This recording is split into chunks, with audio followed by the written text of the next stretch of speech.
Hey guys, we are back again for another episode. Today we're actually doing the episode in our car, just to make it a little bit more fun for us, a little different and more casual, Yeah. I guess. So today we're talking about, what is it, weeding and seeding, or your Weeds garden? and seeds in our Weeds and seeds garden. in your garden? Okay. Yeah.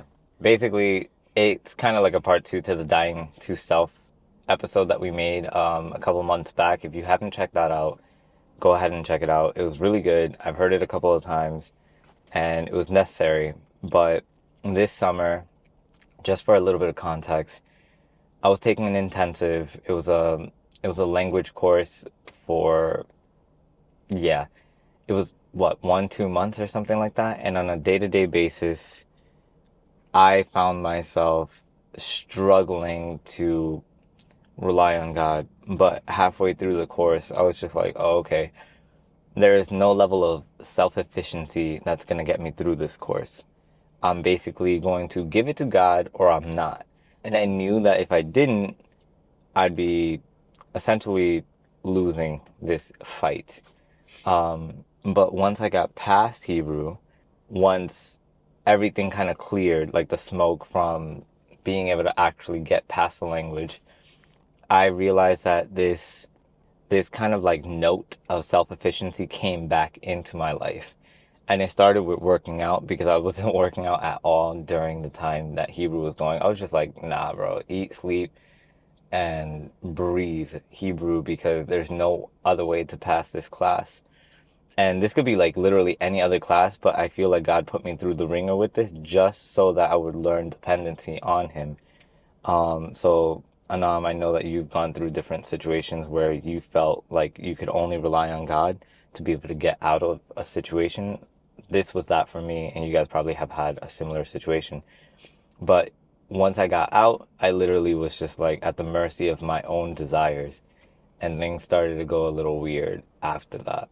So Anam and I were talking about this before, and we were talking about like when the pressure is off, sometimes you get a little more reckless with like your spirituality. You Mm-hmm. assume that, well, you have the freedom to choose whatever you want now, and you could do like anything and you'll be fine, and you don't necessarily have to go to God as much. And Well, but I think the way that you're saying it is, mm, I think it happens so subtly that yeah, you don't realize that that's actually happening, that there's overtime, and it could happen so minimally, it's unnoticeable sometimes, yeah, that you're less relying on God and relying more on yourself to figure out certain problems or whatever.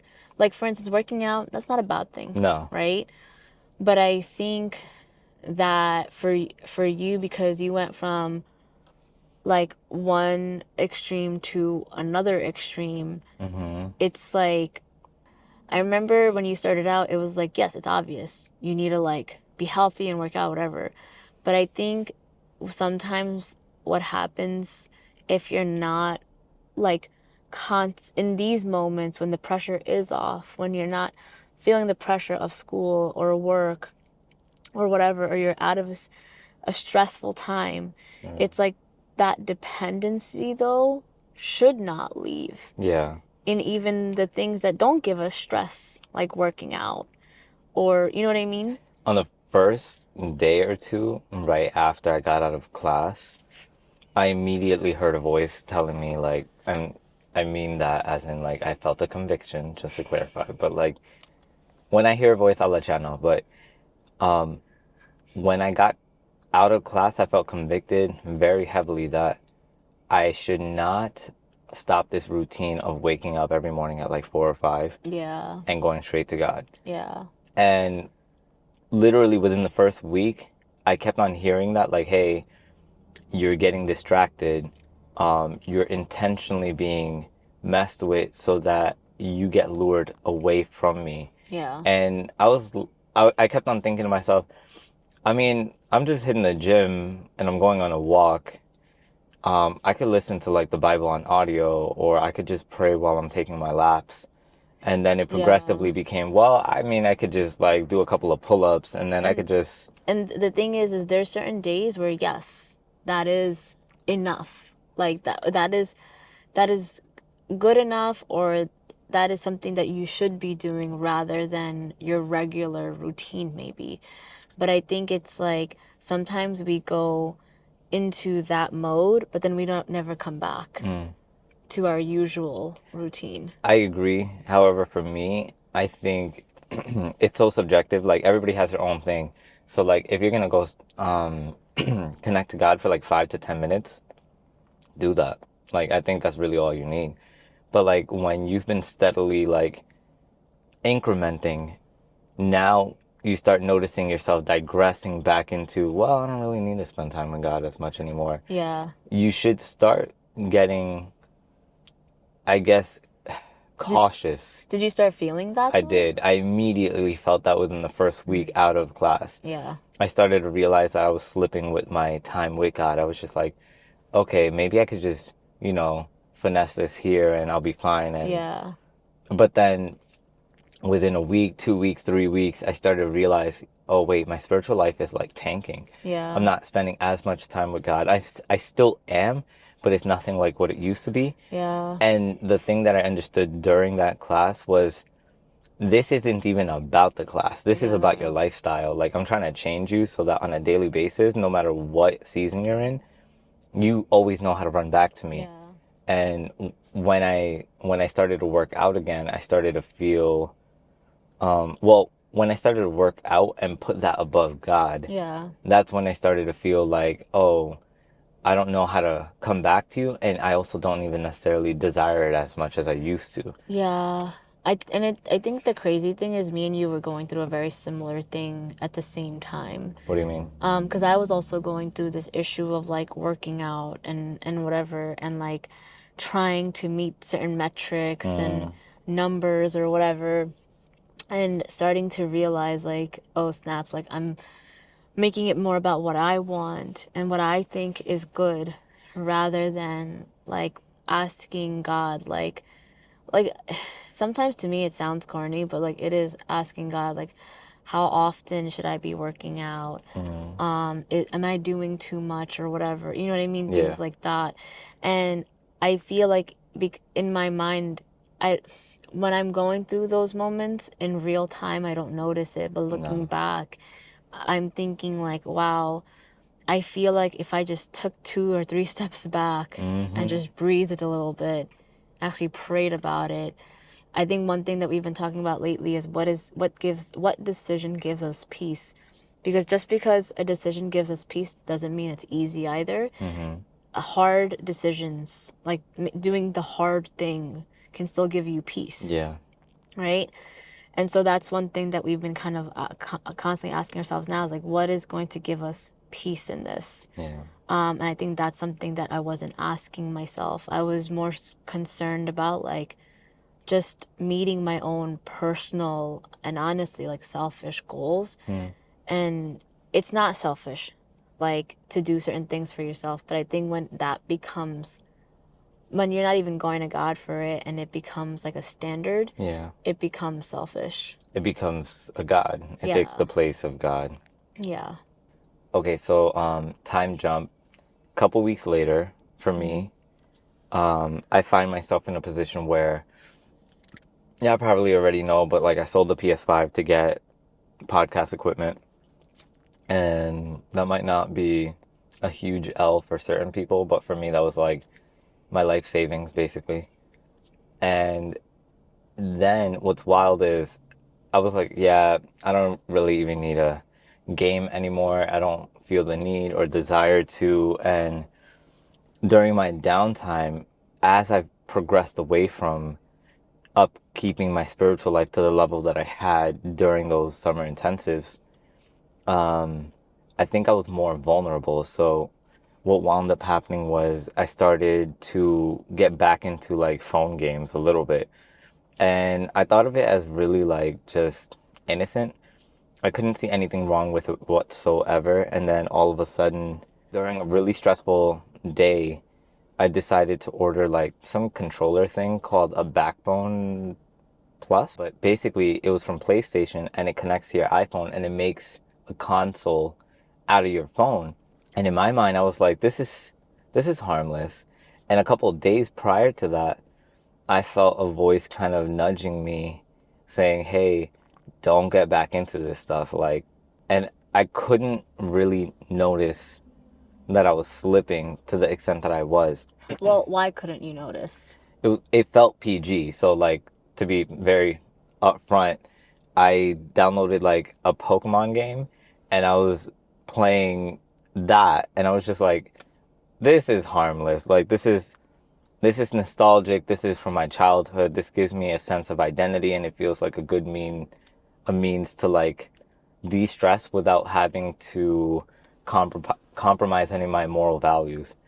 But I guess what I wanted to know is like, why did you, Why did I what? like, why did you want to go back to that? I think because I was stressed. Like I Okay. kept on feeling stressed, and I also noticed a lack of purpose Mm-hmm. and almost like somewhat of a void that I was trying to fill. This Mm-hmm. is all like this is acknowledging this in kind of retrospect, but even during the time, I kept on noticing like, oh, like this is kind of like a part of my identity or the person I used to be, and it's harmless Mm-hmm. as opposed to some of the other games I used to play. So like this kind of like feels fine. And in the old episode, you'll hear me saying, it doesn't matter how PG it is, you need to vet it with God. And so I didn't necessarily vet it. I was kind of more so like, I'm nervous about it. It was kind of giving me anxiety. I didn't feel peace. I felt a little restless, but I couldn't pick up on the signs that this was a Mm-hmm. problem. Well, why couldn't you pick up on the signs? Well, I mean, I don't know. For me, I thought it was just extremely PG. Okay. Yeah. Why? What did you? Well, just looking back at it now, Hmm.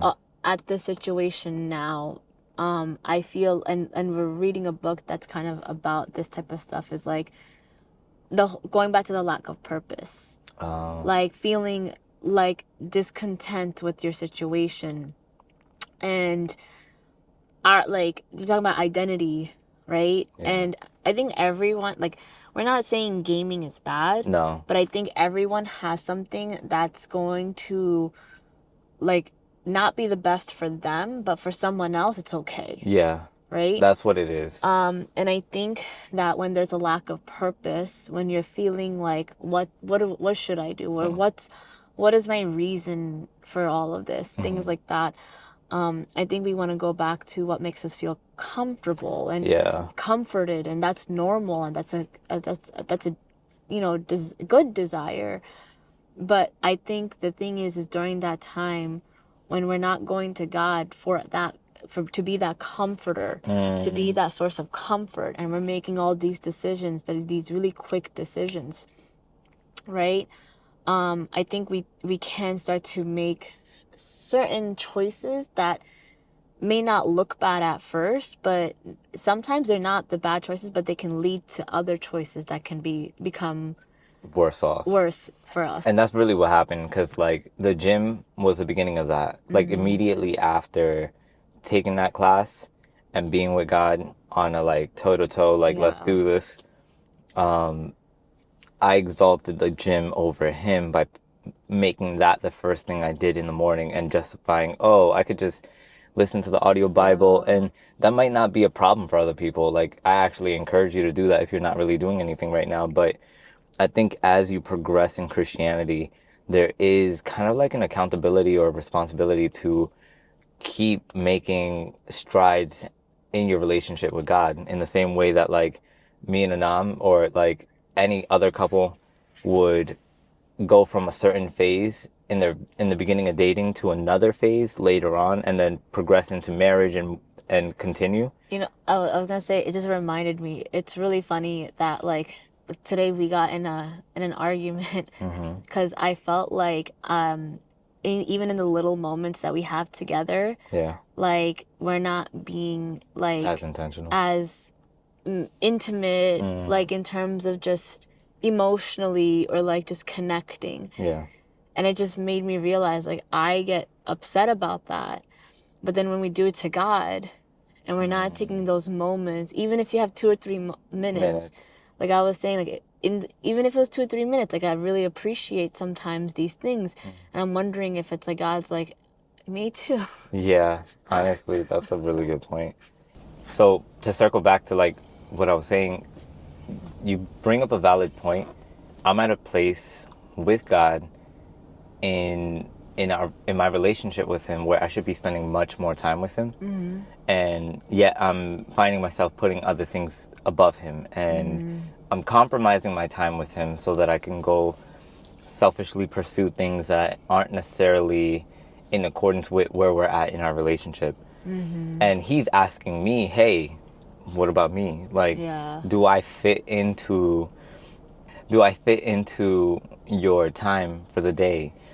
And you brought up something about stewarding, I think a couple of days Oh, ago. yeah. There was a video at church Mm-hmm. where it was about like how we give all our time and even money Mm-hmm. to all these things that are necessary, like your house, your cars, multiple cars, um, your like education, Mm-hmm. you know, like just bills, whatever, right? Yeah. Even things that you want, and then like you have nothing left for God. Mm-hmm. And in actuality, God is the one that gave you all of these things. Mm-hmm. And we should be spending our time with Him because He is that source Mm-hmm. that provides for us. But in actuality, we get too concerned for the things that He's giving to us and completely forgetting about who actually gave it to us. Yeah. And the picture was kind of crucial. It was like at the end of the video that you mentioned, it was the person had a piece of the pie left, right?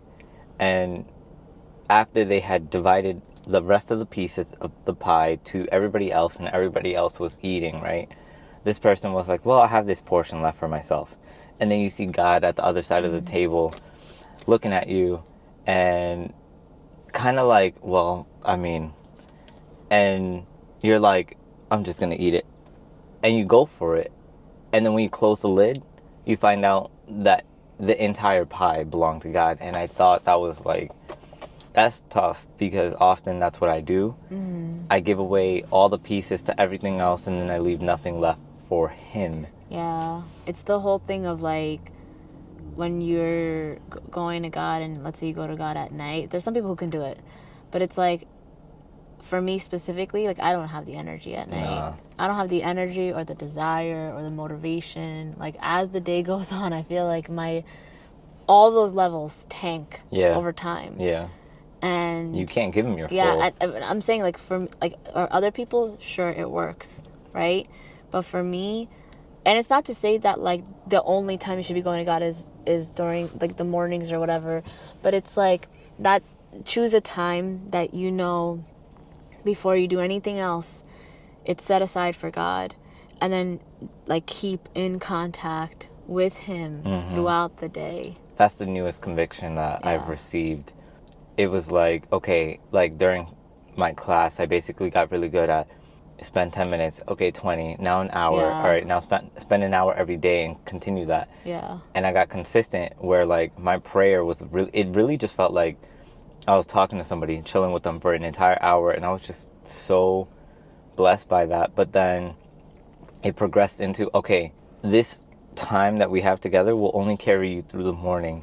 You need to start acknowledging that I need to meet with you in midday, Yeah. afternoon, before you sleep. And I started to love that relationship. But as I mentioned, I digressed and went into a zone where it was actually more laborsome Yeah. to go to God. Well, I also wanted to touch base on like when that happened, and you could talk about your experience, but for Yeah. me, when that happened these past couple months, I feel like this, like, I hear it a lot, discontentment in Christianity. It's kind of like put everywhere. I'm like, I genuinely felt that discontentment. I was like, pity party, poor me, like, why does everyone else get to do this, or why does everyone else have this, or you know what I mean, this constant comparison. And you even had to talk to me and be like, and now I'm like what about all the blessings that God has given you, like in the last 5 years, or like remember this time, like you know, Yeah. remembering those moments. And I started to be like, wow, like I can't just be sad or mad. Yeah. Like, I guess this whole root of discontentment, this root of just, and it leads to discouragement and all of this stuff. And for me, I started to then get even deeper, is this thing of starting to believe that God doesn't care about me just because I'm not getting what I want when I want it. Yeah. You know? And when I say that, it sounds so immature. But it's true. It's because I do believe that when you pray, God does hear it. And he does answer. It's a yes, no, or wait. Right? And I'm like, God, why aren't you answering this prayer? Why aren't you saying yes? Like, why aren't you saying yes? Like, right now. And I started realizing, like, he did answer it. So wait. He'll let you know if it's a no.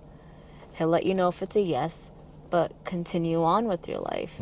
But I think I started to fester on this, just feeling like, wow, he actually doesn't care. Or, you know, I'm not going to get what I want, or all of this stuff. And it slowly started to pile into just, I don't want to spend time with him, or, you know, I don't need to spend time with him, or I got to do this, like, you know, all this stuff or whatever. And becoming more self-reliant and less reliant on God. Yeah. So that's kind of what happened with me, because I kept on thinking, well, I mean, I don't have enough time to wait for an answer. Yeah.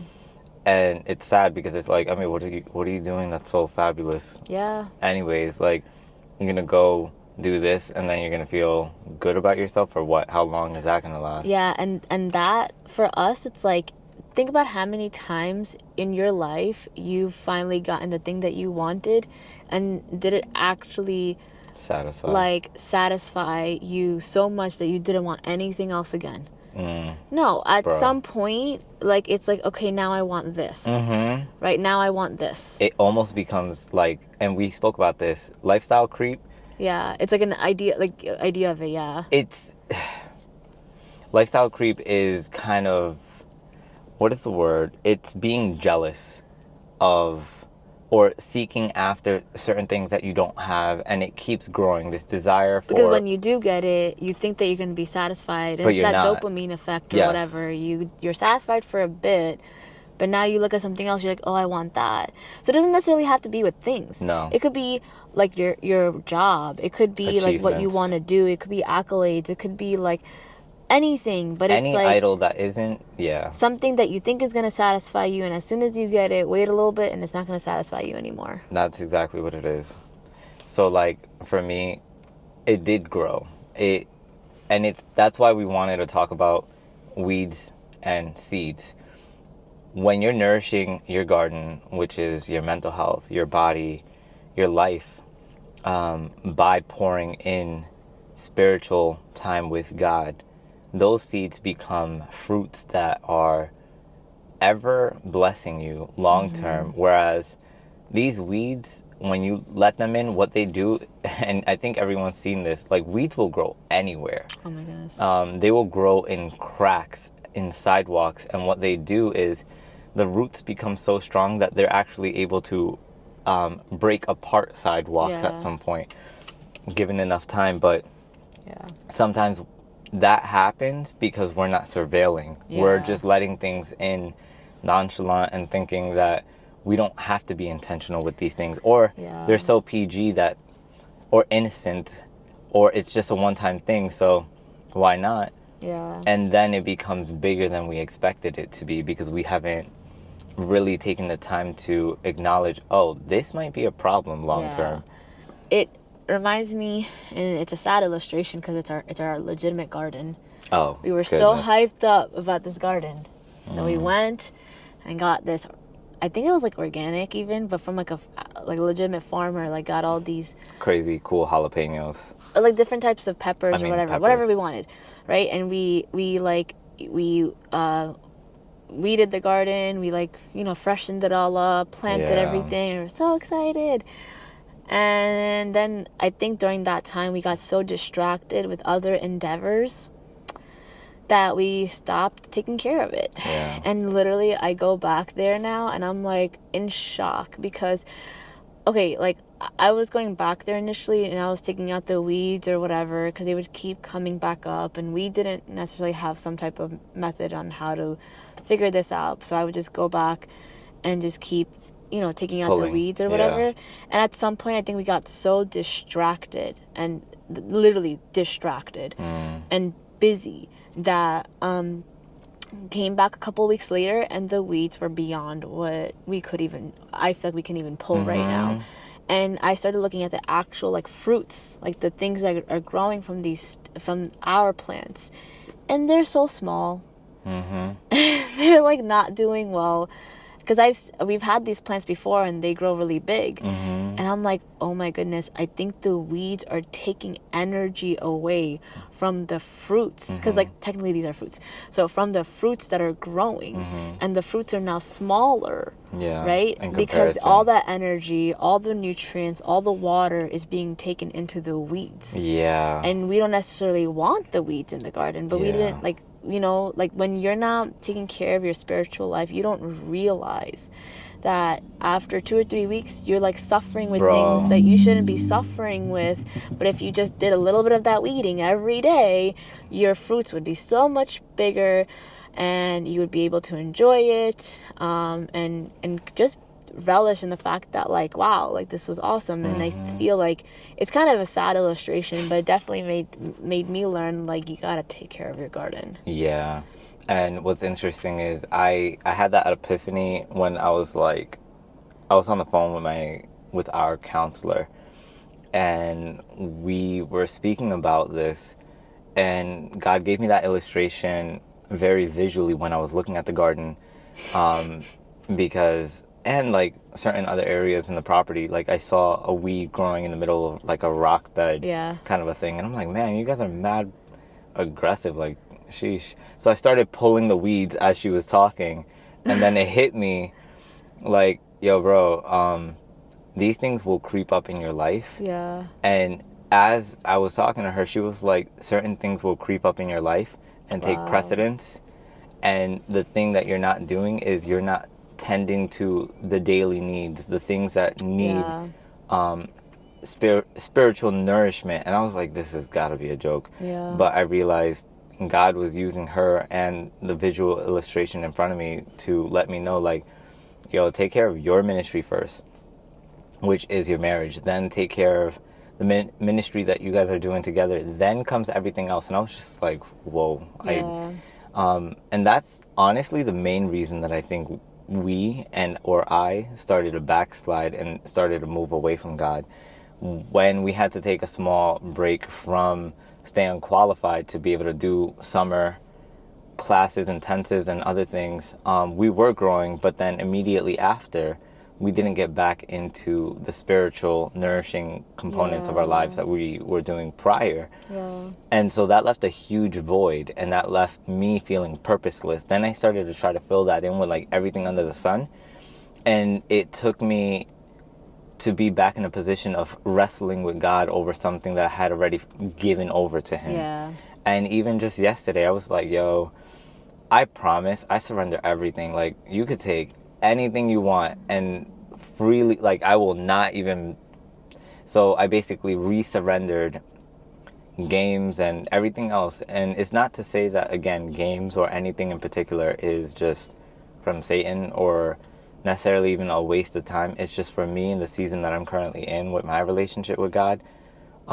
He's asking me, I need you to spend more intentional time with me than kind of like pointless mind-numbing time that won't really bear fruit for you in this season. Yeah. And I think we were talking about it with a friend. It's like a breaking point. Like, God definitely needs to break our egos and our self-reliance and our selfish desires, so he can actually grow us in this restored version with him. Because that's, I think at the end of the day, we have to understand the whole point of being on this walk with God is to be restored with him.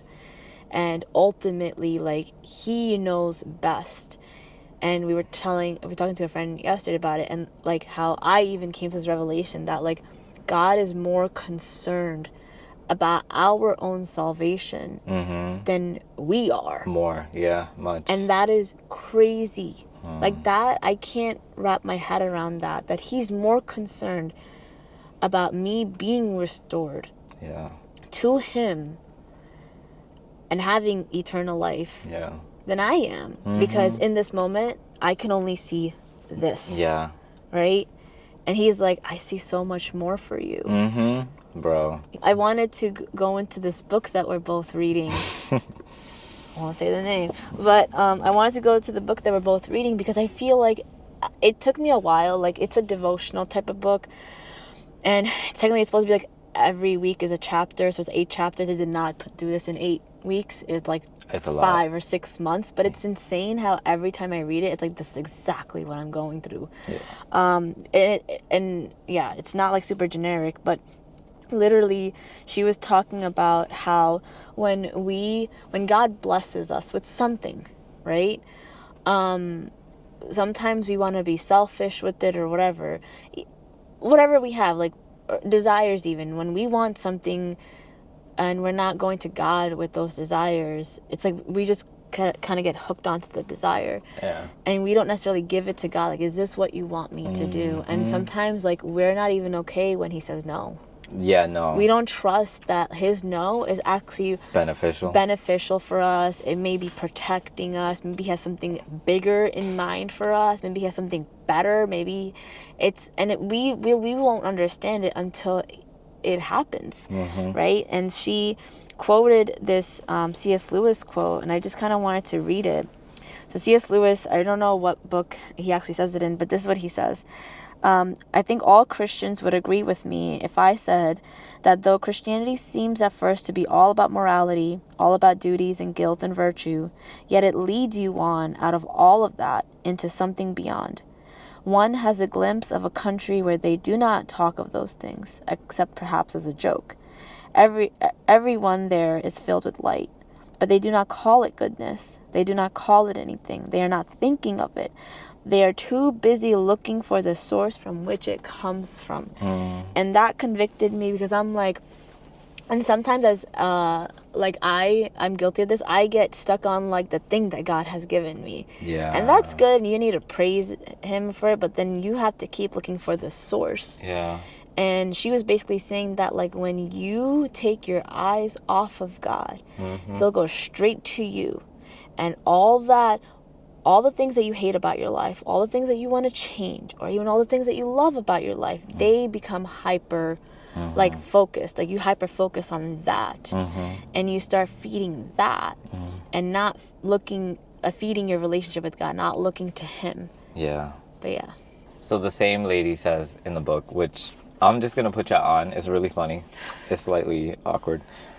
But somebody put an on, and it's what happens when women say yes to God. And I was just like, that's interesting. So a friend put her on.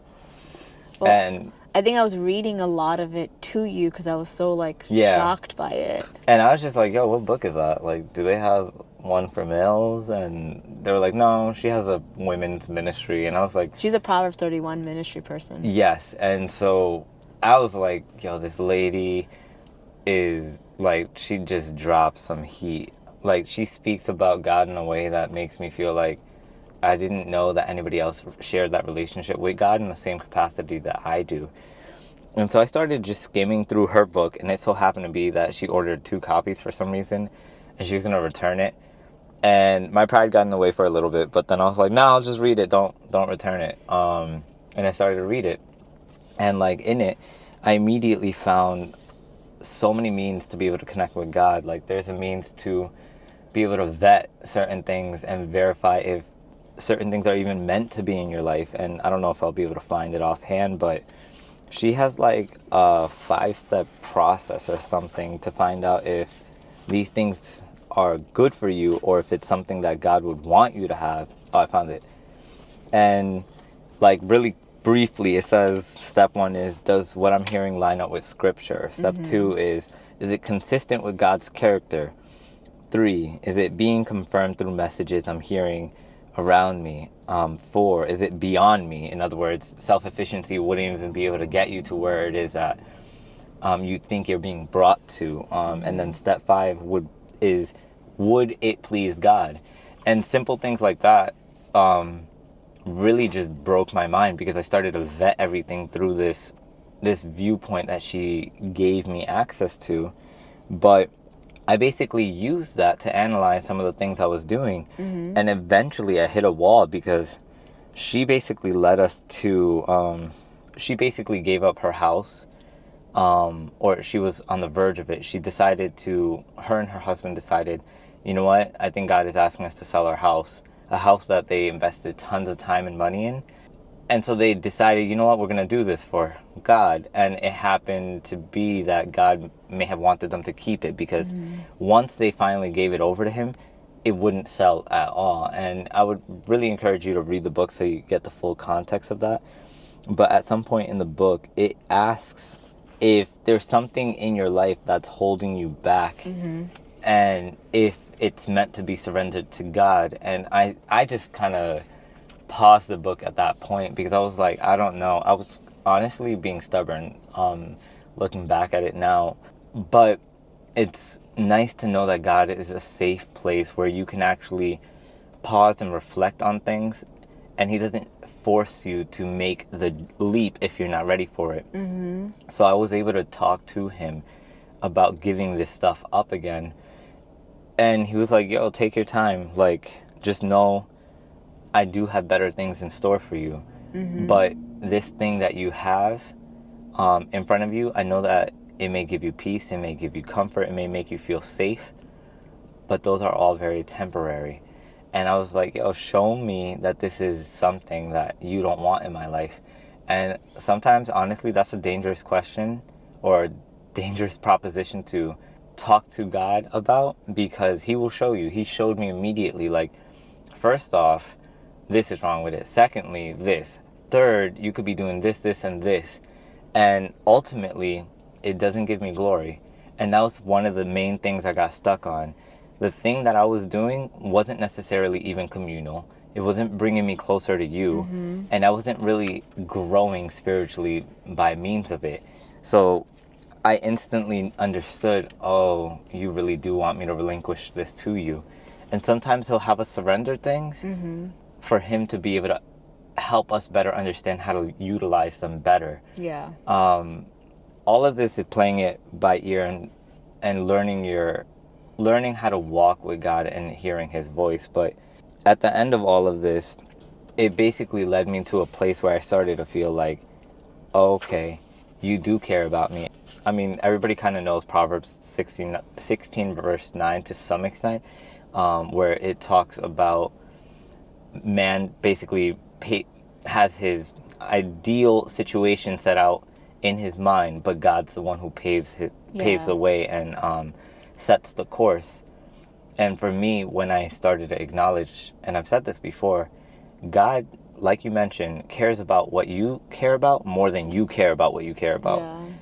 And knows a better way to get you to that fulfillment, that salvation, and even sometimes the glimpses of heaven on earth. So when you surrender it over to him, he can actually make that happen. I don't know why, but I'm getting this random sense to express that sometimes we want to choose our partners even, and we don't necessarily want God in the mix. It's like, nah, I want to go with this person over here. And God's like, if you surrender it to me, I promise you'll find full fulfillment in the partner that I choose for you. But then we decide, you know what, I'm good. I'll choose for myself, and whatever winds up playing out, we'll still be in relation with you, God. And then essentially we go off track from God, and I've seen that so many times in many relationships that I've encountered. And what I also want to say is that, like, surrender your purpose. Surrender. I'll be honest here, like, it's a breaking process. We went to a retreat where it was all about, like, what is our purpose? And I feel like God told me, and it, like, angered me, Your purpose is to love. Right. I'm like, really? That's it? Like, just to love? But that is, after talking to some people about it, it's the greatest purpose we have as Christians. Every single Christian, every single person who believes in Jesus is required, that your purpose is to love God and to love others. And if there are things in your life, small or large, because I do get angry when people say God's not concerned about the little stuff. He's concerned about every single thing that you're doing, even if it takes a minute out of your day every day. He's concerned about that, not in like, oh, he's concerned about, like, he's like, how do you say it, like, he cares about that. If there's anything in your life that is hindering you from loving God, loving who God made you to be as well, and loving others, then I highly suggest that you go to him and ask him. And surrendering will always be hard. It's not supposed to be easy. Like, we as Christians are also, like, there's all this stuff in the Bible, like we're told this is a narrow path. It's a hard path. It's not supposed to be easy as Christians. You're going to be persecuted. You're going to be ridiculed. Your life shouldn't look like the world's life. Your life should look different. Your choices should look different. And so littlest things matter at that point too. So all I'm saying is, please go to God and ask him, what is it that I'm not surrendering? And please help me to surrender it to you. And please help me to trust that you know better for me. And help me build my relationship with you. So to wrap up, I don't even feel like we always go this hard on scripture. Maybe sometimes we do, I'm not sure. But like in the book, it says, read Isaiah 41:13. And it says, are we to give things up in our own strength? And are we walking this new path of deeper obedience alone? So I do want you guys to read Isaiah 41:13 and answer those two questions. Are we to give things up in our own strength? And are we walking this new path of deeper obedience alone? So guys, we hope you enjoyed this episode and kind of were able to get some things out of it. We definitely want to keep talking about the things that we're learning as we grow in our faith journey. We would love to hear from you guys, and please comment below, or send us a message on social media, whatever, like what is God asking you to surrender. And please send us your prayers too. We would love to pray for you as well. If you have anything that you want us to pray for. And we're really excited to get back into this. And next, I'm excited for the next episode. I don't know when we're gonna release it, but the next one we're recording at least is gonna be about God being our Father. There's a lot of things that we're learning about that as well. So hope to see you guys on the next one. Peace. Bye guys.